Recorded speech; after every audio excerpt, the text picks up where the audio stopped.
So you think Apollo 8 was one of the was even bigger in some respects than Apollo? Well, it had all the firsts, except actually landing on the moon itself. We also have to look at it from a selfish point of view.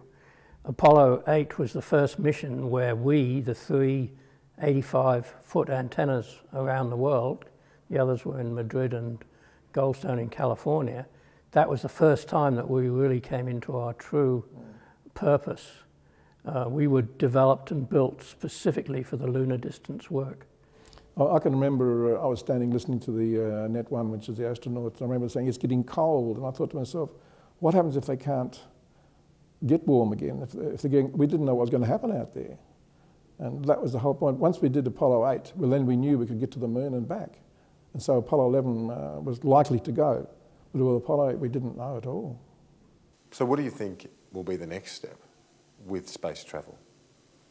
What do you hope will happen? Well, of course, NASA have plans to return to the moon, to go to the moon for extended periods, maybe set up observatories on the far side of the moon and many other things.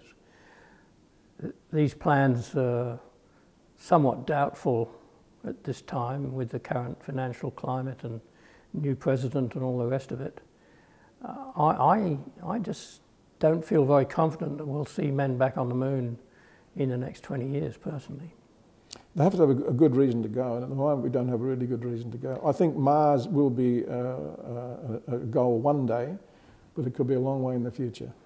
But we've also got the space race aspect of it. There was enormous political reasons for going to the moon with Apollo, and I do feel that that's the one reason that might get the Americans back to the moon, would be the rise of Japan, China, India, who might well get there first, unless the Americans get their fingers out. You have to remember that Apollo had an open check because they were afeared of the Russians and the military side of things.